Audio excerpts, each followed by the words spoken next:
Hi everyone, this is Tyla from the F.W. de Klerk Foundation, and you're listening to the Constitution at Work podcast, the series for people interested in constitutional matters and transformation in South Africa. Today, I'm joined by Dave Steward, Chair of the F.W. de Klerk Foundation, and our team of interns, Wilmore Tendai Chisiiwa, Ismail, Joosub, and Rosa, Sommer, to discuss our latest annual Human Rights Report Card for 2022, which will be released on Human Rights Day next Tuesday, the 21st of March. Thank you to each of you for joining us. So every year, the F.W. de Klerk Foundation carries out an assessment of the degree to which rights and freedoms in the Bill of Rights are being enjoyed in practice. It also takes into account the foundational values in Section 1 of the Constitution and adherence to the rule of law and the supremacy of the Constitution. Placing at number 5 on our list of the top 10 threats to human rights is the failure of the South African government to take decisive action to combat state capture and corruption at all levels of government and state-owned enterprises. Now, Dave, how does this undermining of the rule of law impact the enjoyment of the rights outlined in the Bill of Rights, and how did SA fare in 2022? Well, Tyler, we decided to place more accent on Section 1, the rule of law and the supremacy of the Constitution, in this year's report, because, in fact, the whole of the Bill of Rights is dependent on the rule of law and the supremacy of the Constitution. It's also dependent on Section 7 of the Constitution, which precedes the Bill of Rights and which requires that the state must respect, protect, promote, and fulfill the rights in the Bill of Rights. So for us, everything falls under that, including these things that you might not otherwise be able to pin down in the Bill of Rights. For example, such as the requirement for accountability in government, the requirement that the law must take its course in promoting all of the rights in the Bill of Rights. So that's basically why we're now concentrating on Section 1. And Section 1 is something that all South Africans should know by heart. It's not long, but it describes the society that we want to be. It says that our society is founded on human dignity. It's founded on the achievement of equality. It's founded on the advancement of human rights and freedoms. It's founded on non-racialism and non-sexism. And most importantly, it's founded on the supremacy of the Constitution and the rule of law. Also, it requires a genuine system of multi-party democracy. And this is the important thing. A system of democracy that is accountable, responsive, and open. And this is the framework, we believe, for the Bill of Rights. Thank you, Dave. And just to note that in the report card, we do note some of the positives in terms of what the government and what South Africa can be proud of with the rule of law and with the supremacy of the Constitution. The fact that our courts have continued to retain their independence. The fact that for the most part, the ANC government continues to abide by and give effect to judgments of the courts. The work of the Zondo Commission to give us detailed information on the extent, depth, and cost of state capture and rampant corruption. And then, of course, the fact that we do have, as you say, regular elections and a multi-party system of democratic governance, all of which we do need to celebrate. But for the same reasons that you've laid out in terms of the need for supremacy of the Constitution and respect of the rule of law to give effect to human rights, I also have to bring attention to what we've put in second and third place for our top 10 threats. We list any continuation of the severe and arbitrary restrictions of a wide range of basic rights imposed under the Disaster Management Act to deal with the COVID crisis, or the declaration of any similar national disaster, and any repetition of the collapse of law and order experienced in KZN during the July 2021 riots. Now, in preparing this, we had an inclination there might be a state of disaster over less calm given the DA calls for it towards the end of the year in 2022. But of course, because the report card did focus on 2022, we couldn't make the point that the state of disaster has now been called subsequently in 2023. Dave, what impact we have dealt with the state of disaster in terms of how that would impact fundamental human rights, but more so with the collapse of law and order in KZN. We're now seeing the illegal Nahawi strikes, with our Minister of Health saying it's caused 4 deaths in the last week. And we have this upcoming national shutdown plan for the 20th of March. What can we expect to see in terms of law and order in 2023? And why does this type of strike action impact human rights? Well, the fact that that the state failed to maintain law and order in KZN in July 2021 had a dramatic impact on the human rights of millions of South Africans. It led to the deaths of more than 370 people. The latest estimates, according to the government itself, are that the whole incident, the riots, cost the country more than 70 billion rand. 2 million jobs were put at risk. So all of these things really affect fundamental rights of South Africans to go about their lives in peace and security. And there was an absolute failure of government to come to the assistance of threatened citizens. Now we're really worried, particularly in the wake of the Nahawu strike and the flagrant abuse of the rights of people seeking simple medical treatment in our hospitals, the deaths that were caused by that. We're very worried about this call by the EFF for a national close down on the 20th of March. We will be calling on the government to make sure that law and order is maintained and that we do not have the kind of repetition of lawlessness that we saw in KZN in July 2021.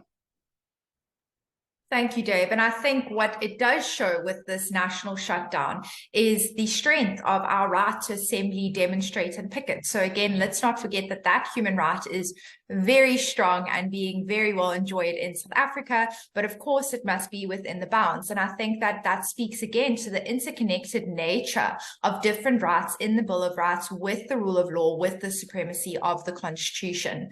Now, our number one threat to human rights identified in our report card remain the unsustainable conditions of poverty, inequality, unemployment, load shedding, violent crime, and declining social, educational, and health services that constitute the lived daily experience of a majority of South Africans.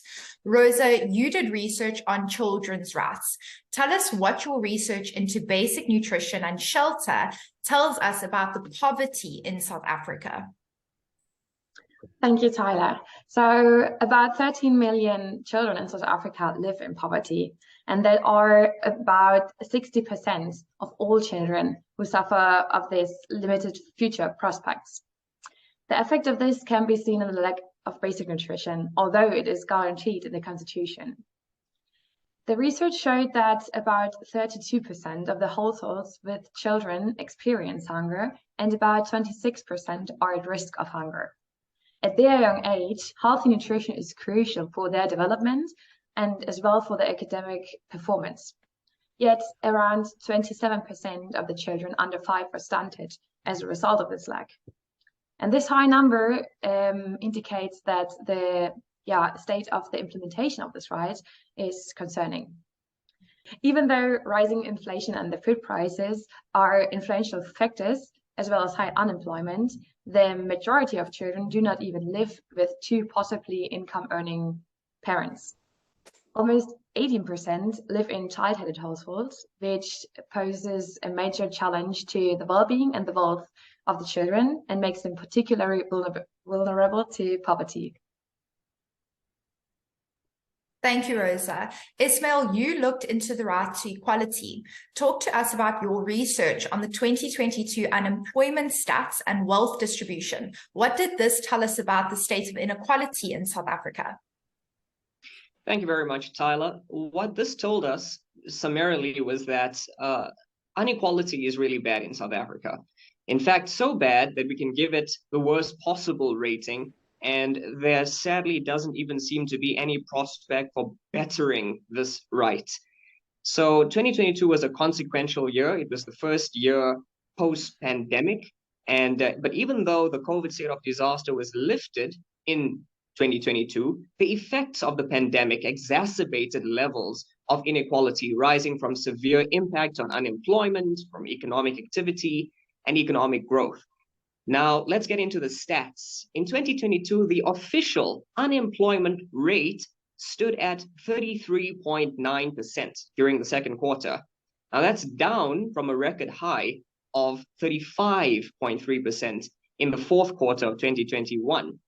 But, and this is shocking, the expanded unemployment rate, if we take into account people who've given up looking for jobs, the expanded unemployment rate stood at an alarming 45.5% in the first quarter of 2022. And that means that almost half of the South African population is without work. The youth unemployment rate for the first quarter of 2022 was 63.9% for those aged 15 to 24 years old, and 42.1% for those aged 25 to 34 years old. And essentially what this means is that the high unemployment rate coupled with a high inflation rate made it difficult for households to put food on the table. The GHI index, the Global Hunger Index, rated South Africa 59th out of 121 countries and gave us a moderate level of hunger, which means that the poorest half of the population continued to be aided by marginal government subsidies and financial assistance, including the COVID Special Relief Grant. If you want me to get into inequality stats some more, we'll talk about that, but pretty much what we can say is income inequality, much of it rooted in astronomically high unemployment, severely diluted the ability of most South Africans to enjoy the full spectrum of fundamental human rights.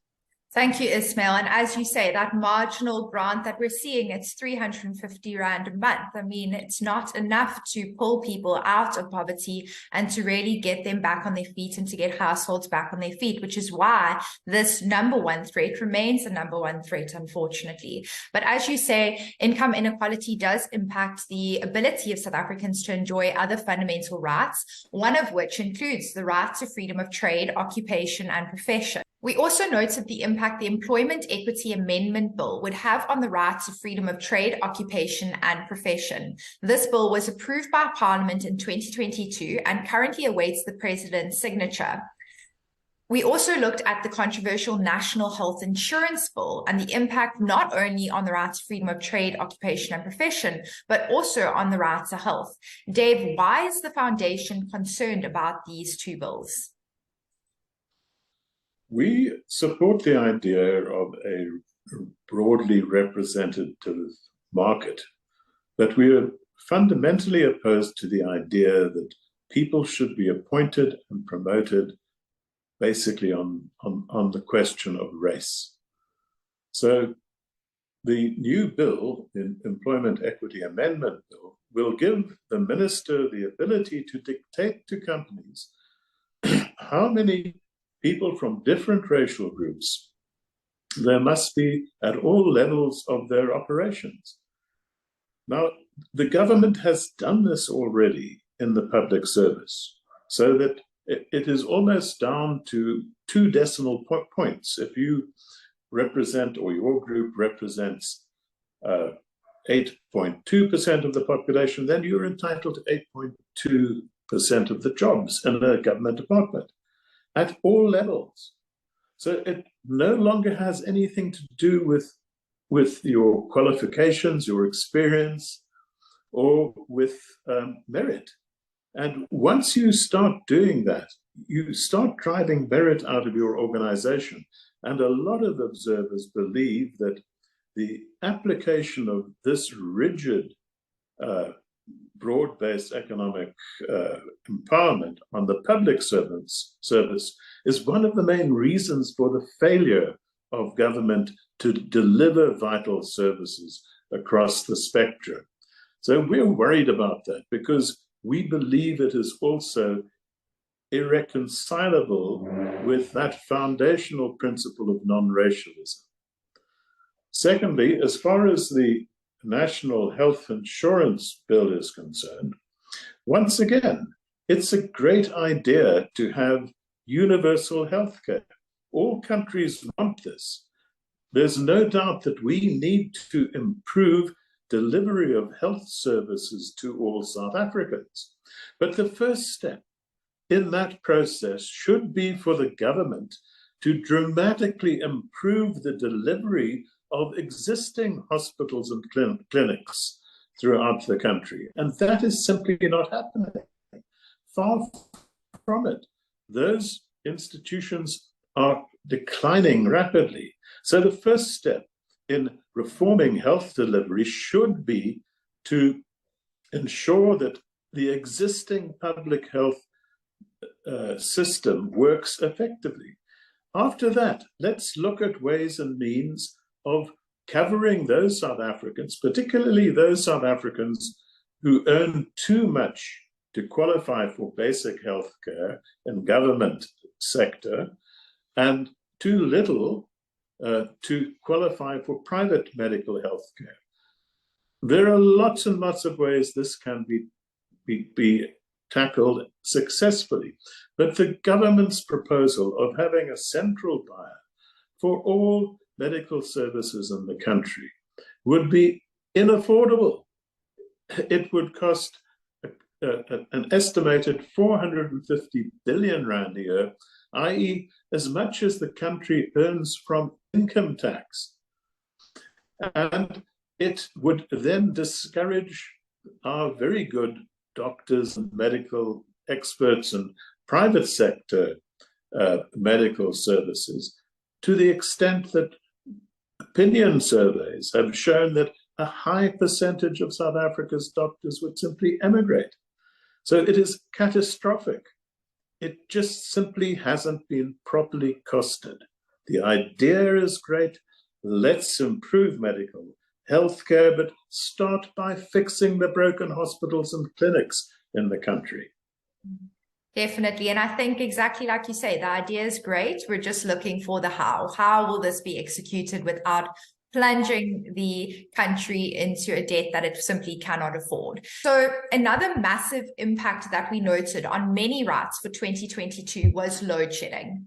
Number 4 on our top 10 threats highlighted the impact on a wide range of human rights of the failure of service delivery at all levels of government, and particularly the consequences of load shedding. Now, undoubtedly, load shedding has a massive impact on the ability of businesses and individuals to earn a living. But Rosa, what impact does load shedding have on educational and health services in South Africa?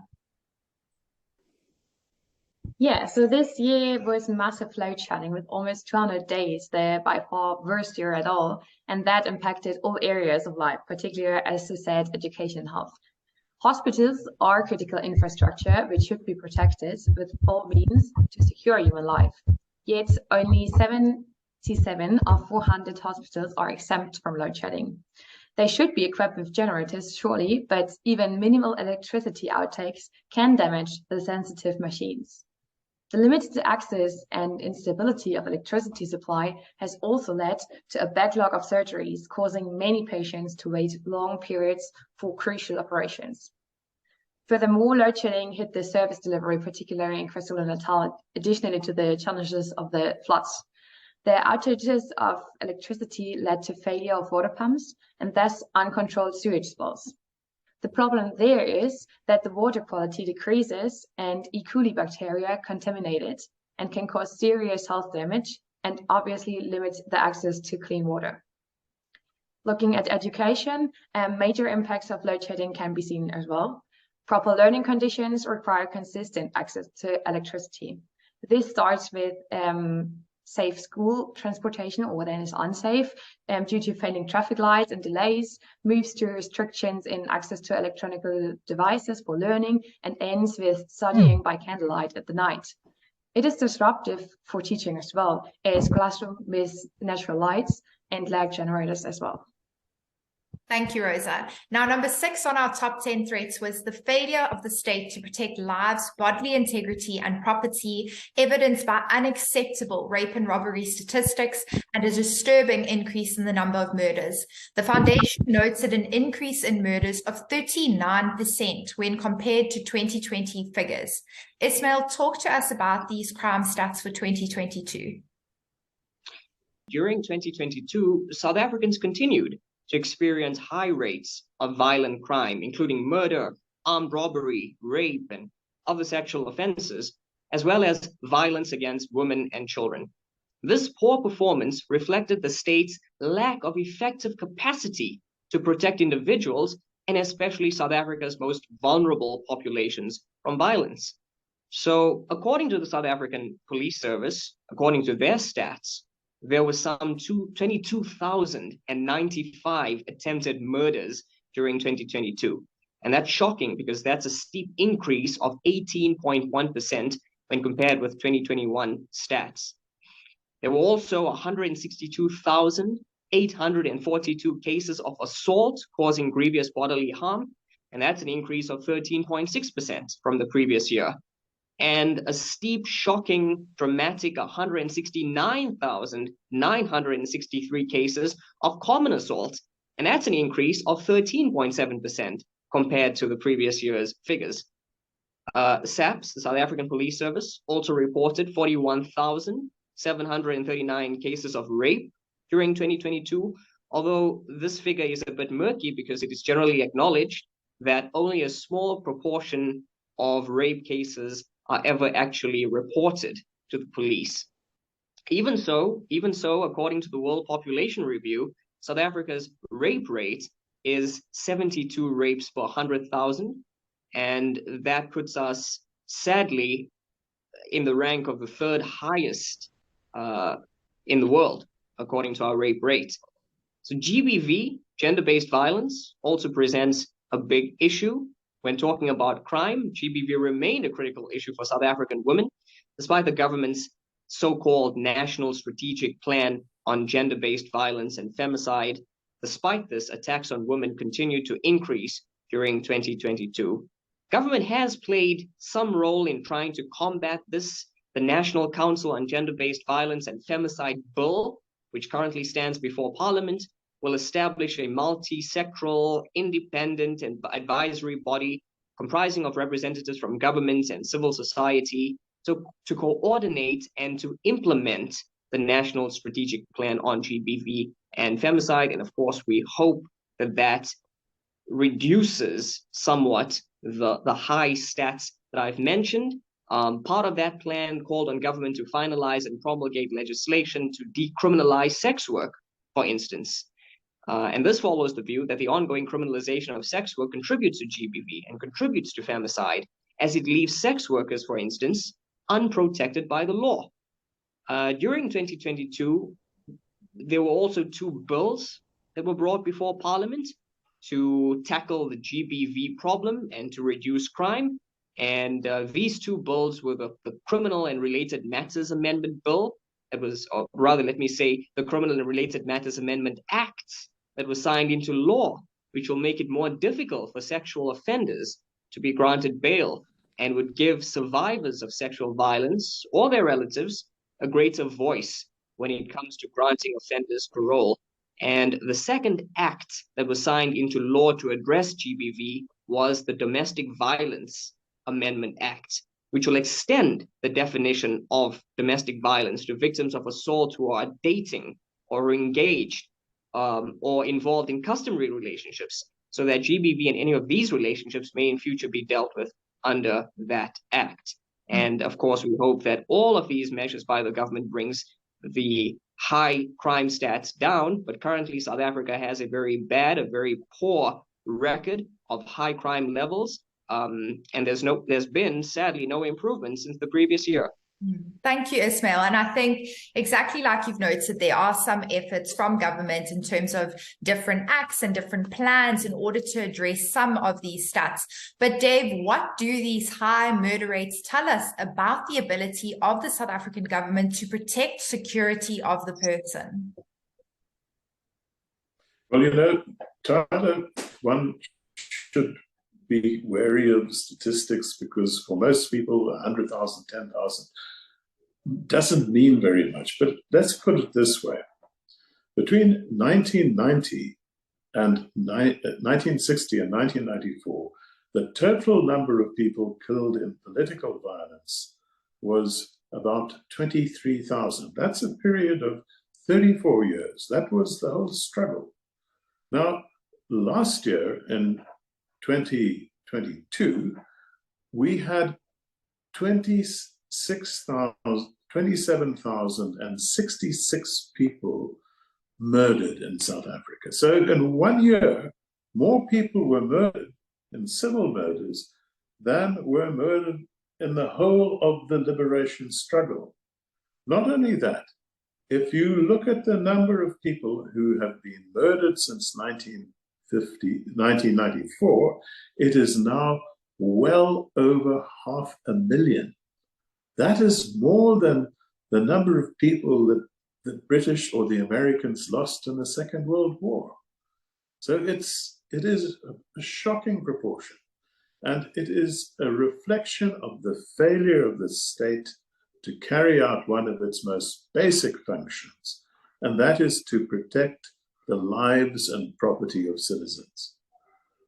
And just on that note, now that we've touched on property, number 7 of our top 10 threats to human rights was the undermining of property rights with the adoption of measures in terms of the expropriation bill, the land courts bill, and the unlawful entering on premises bill. Now, unfortunately, our other intern, Wilmore, who did research into property rights and housing, isn't able to join us. But Dave, can you speak to the Foundation's concerns, particularly with the expropriation bill, having just made submissions to the National Council of Provinces earlier last week, and specifically the impact it will have on all South Africans? Yes, Tyler. As we may recall, the ANC government tried to amend the constitution last year to make it possible, explicitly possible, to have expropriation without compensation. And their bill was defeated. So the new expropriation bill is a way of trying to introduce expropriation without compensation via the back door. It is a very dangerous piece of legislation because it is very open-ended, and it means that nil compensation could be paid for expropriated property, land, and it includes all property, by the way, under really, really dubious circumstances.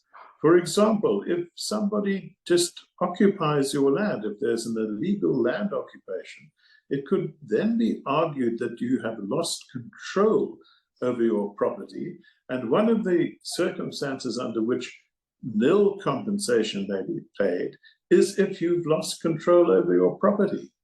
Another very unjust element is that property might be transferred away from the property owner to the state long before the compensation has been agreed or paid. So this is a serious deviation from the original intention of Section 25, which said, yeah, there can be expropriation in the national interest specifically for land reform. And nobody's arguing against that. But the whole idea is that land should then be transferred to the public, surely.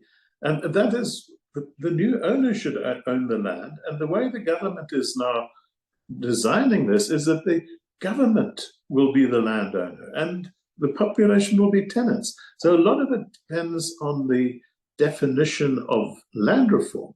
Whether land reform, it could be a situation where all of the land in the country ends up in the hands of the government, or it could be a wonderful development where land is transferred to people who will own it, being a huge expansion in property rights. And this is critically important because, as we showed in our submission to Parliament, to the Chamber of Provinces, the Council of Provinces, there have been no successful societies that have not respected property rights. If you look at a whole analysis of societies that respect property rights and that don't respect property rights, the countries and the peoples who respect property rights do better in terms of per capita income, they do better in terms of life expectation, they even do better in terms of equality than the countries that don't respect property rights. So this is a critical question for all South Africans. It's a huge threat to all South Africans, because once property rights go, then nobody's going to invest in the country. The government will simply not be able to increase economic growth, and we will be on our way to the kind of situation we've seen in Venezuela and Zimbabwe.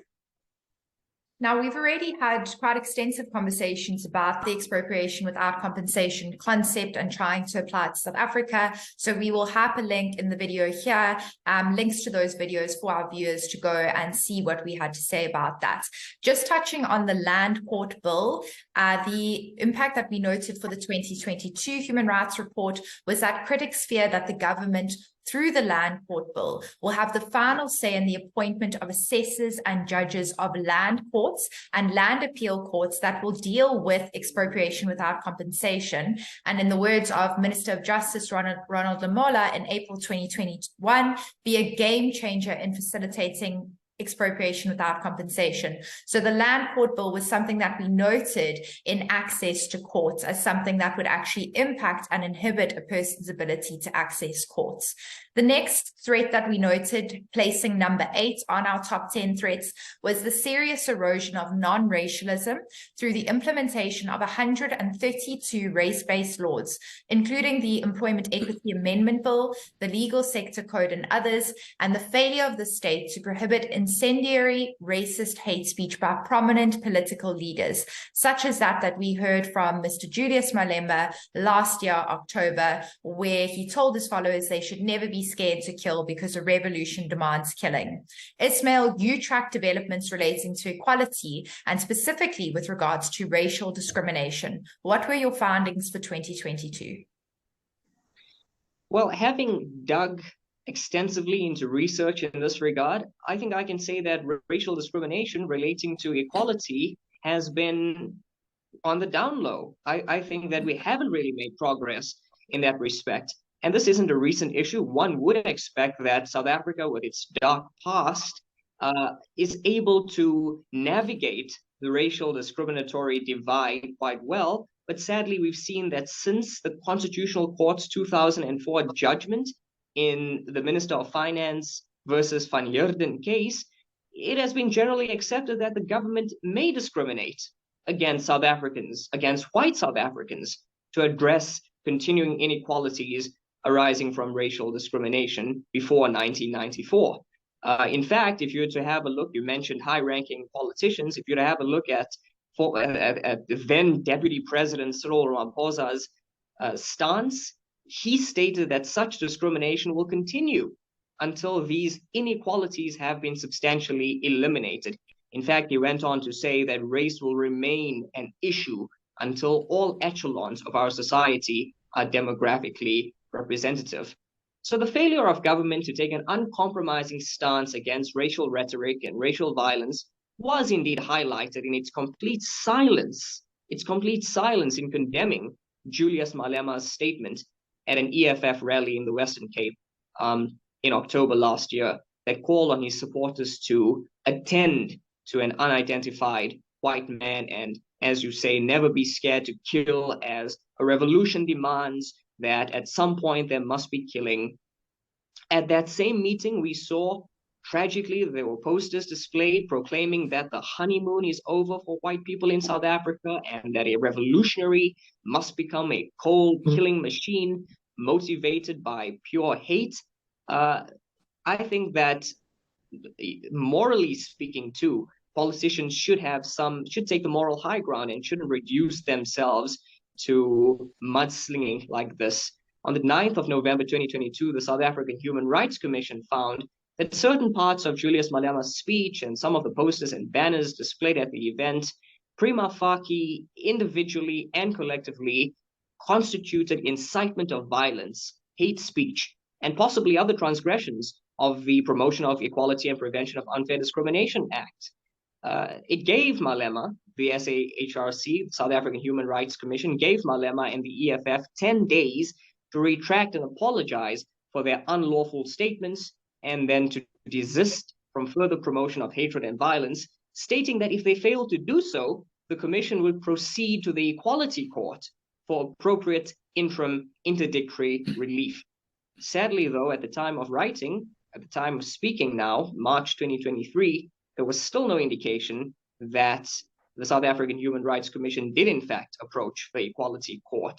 We hope, though, that the government's transformation policies have some implications on this and are able to better this right, the right to equality for all South Africans, not only of white South Africans, but for all South Africans. And I think that it's fair to say that the government recognizes the fact that its policies have such a far-reaching implication that it may even concern equality before the law, non-discrimination, freedom of trade and occupation, property, education in the language of choice, and participation in culture of choice. So we hope that government... Thank you. Thank you. I'm just going to stop you there. I think that the policies that we're speaking to are exactly as Dave has already spoken about, the Employment Equity Amendment Bill. We're also looking at issues under racial discrimination, such as the new preferential procurement regulations, which of course are a positive in terms of racial discrimination, and these types of policies that have far-reaching implications where you're trying to be dogmatic with racial quotas at the expense of any type of skills or expertise or needs from the organization. Dave, just going back to the Malema comments, why was it so crucial that the ANC government say to Malema these types of statements are not tolerated and to come out quite strongly and condemn it? Why with Malema was it important? Well, the president of the Republic of South Africa is supposed to be the protector of the rights of all South Africans, irrespective of their race. So we found it inexplicable that the ANC government, that President Ramaphosa, did not adopt a stance that criticized Malema for these outrageous statements. Why was the government silent? And we can't help thinking that it may be because of the possibility that at some stage in the run-up to the 2024 election, the ANC might be considering some kind of coalition with the EFF. But this makes it all the more unacceptable. The president, the government, the Human Rights Commission are all there to protect the fundamental rights of South Africans. They have a responsibility to do this in terms of Section 7 of the Constitution. And in this case, they have not been doing it. Why did the ANC not condemn Malema's outrageous statement? Thank you, Dave. And I think it's to the point we made a bit earlier about this EFF push national shutdown that we're expecting to see on the 20th of March. If we've let this type of rhetoric go unchecked, uncondemned, what are we going to expect to see on the 20th, where we're already having the EFF demand businesses close, demand people stay away from work? It's very alarming. And again, we look at our murder rates, we look at the ability of the government to protect lives and bodily integrity of its citizens, and it paints quite a dark picture. So let's move on to the next threat. We implore everyone to obviously read the report card and have their own say and make their own decisions from it. But number 9 on our top 10 threats was the erosion of the freedom of expression posed by the Prevention and Combating of Hate Crimes and Hate Speech Bill. What it's commonly known as is the Hate Speech Bill. Rosa, you attended a few committee meetings on the hate speech bill. The foundation argued that in its current form, the bill would criminalize constitutionally protected speech and may lead to self-censorship, which would threaten the very fabric of our constitutional democracy, which requires robust debate on issues of the day. What exactly was problematic about the bill based on your research? Yeah, so the bill intends to give the government an instrument in the fight against racism and discrimination. Over 100,000 submissions were made to the parliament by the public, where many expressed their deep concerns about it. So there are 3 important main points to consider. Firstly, the definition of harm. This definition decides on whether the hate speech is concerned, and a sentence of up to 8 years is in question. In the bill, harm is broadly defined as, quote, substantial emotional, psychological, physical, social, or economic detriment that objectively and severely undermines the human dignity of the targeted individual or groups. It should be noted that the whole definition is broad and can be abused, especially in the terms of emotional harm and social or economic detriment. That would broaden the extension significantly what is concerned to be harm or not. Secondly, it protects 15 listed grounds, including age, culture, race, gender, sexual orientation, religion, language, HIV status. Of these many terms, some are also broad and undefined, and in some cases represent a social concept, such as sexual orientation, that can change according to the social political debate. And lastly, the bill provides an exemption from hate speech for quote, any bona fide artistic creativity, performance or expression, academic or scientific inquiry, or fair and accurate reporting or commentary in the public interest. Religious conviction, tenet, belief, teaching, doctrine, or writings that does not advocate hatred, that constitutes incitement to cause harm based on one or more grounds. Therewith, it gives a greater exemption to 3 groups. Nevertheless, it will be ineffective due to the circular drafting that will only offer protection to the extent that the expression does not advocate hatred that constitutes incitement to cause harm. So it's really dangerous to be exploited and will silence people who are afraid to be criminalized, and thus will ban robust political debate. Actually, the legislation exists already for those cases, and it should be really carefully be considered if there is no other option, as it really endangers the freedom of expression that is the heartbeat of a constitutional democracy. Thank you, Rosa. And as you say, there are these 4 groups that are exempt from the hate speech bill, from criminalization for hate speech, so long as it isn't hate speech. But the point that the foundation also makes on that is, why should religious practitioners, academics, scientists receive greater rights than the general South African public? Ismail, what impact would the hate speech bill have on religious freedom in South Africa? And were there any other developments on religious freedom that we needed to note for 2022? So the hate speech bill may impact the ability of South Africans to freely hold, practice, and manifest their religion or belief. Critics fear that the bill could be used to silence believers from different faith groups from expressing their religious convictions. And the hate speech bill has been widely criticized for criminalizing constitutionally protected speech and thereby unreasonably limiting the right to freedom of expression. In one such case, the Kwelani v. South African Human Rights Commission case, the Constitutional Court held that the expression of unpopular or even offensive beliefs does not constitute hate speech. However, the bill that currently stands before Parliament does not protect South Africans' right to publicly express unpopular opinions, thoughts, and even offensive beliefs. And this is due to the bill's broad definition of harm and inclusion of 15 different categories of potential victims of hate speech, coupled with narrowly defined and superfluously drafted grounds for exemption.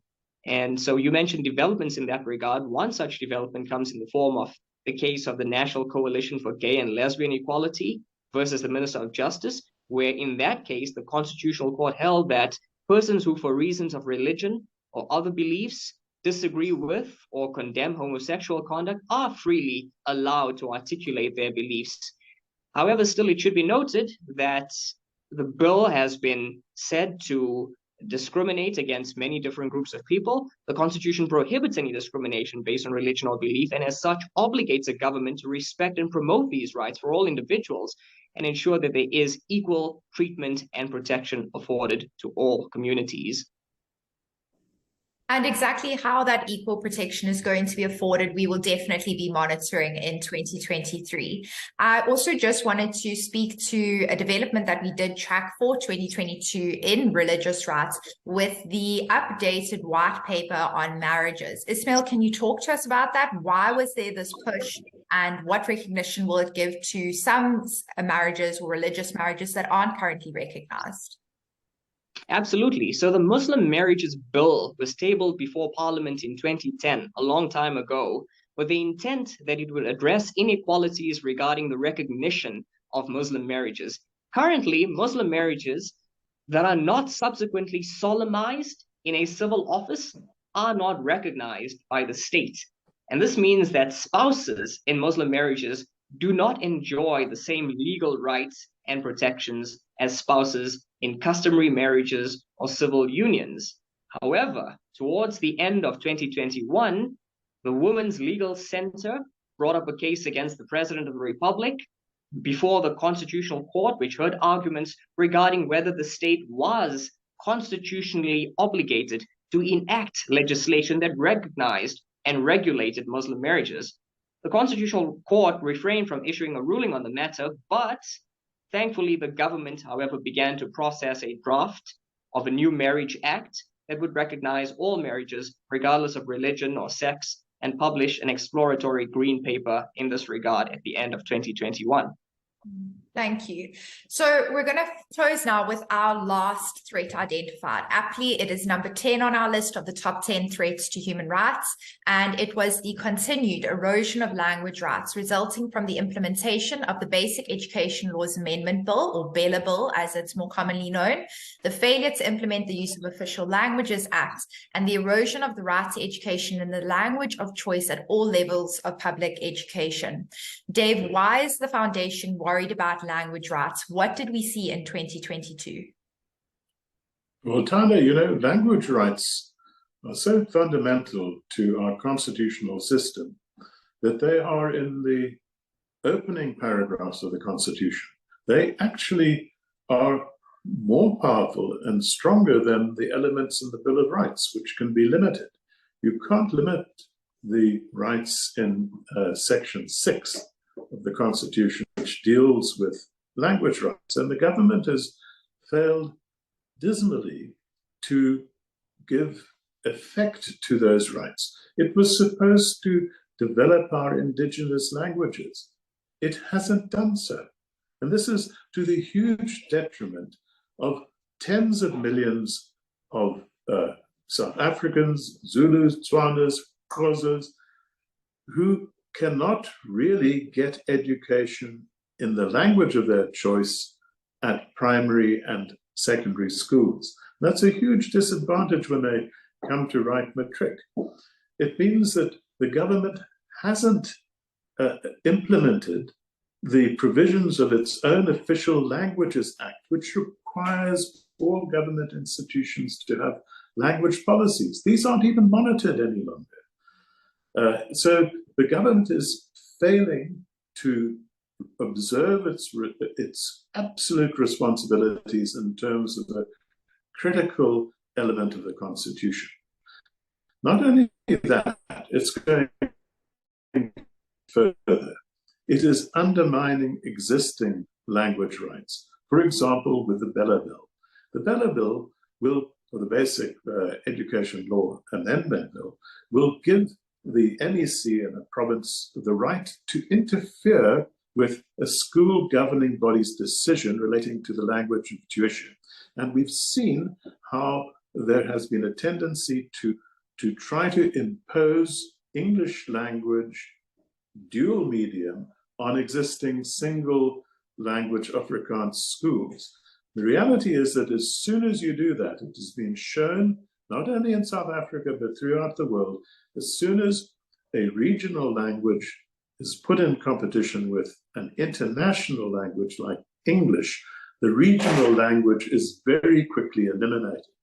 So the great fear is that Afrikaans single medium schools and Afrikaans tuition at schools will eventually be phased out, just as has happened in our universities. We used to have a number of universities that provided tuition in Afrikaans and in English. And now that ability, that right is being seriously undermined across the spectrum at the remaining universities, which continue to give tuition and some tuition in Afrikaans, Stellenbosch and Potchefstroom.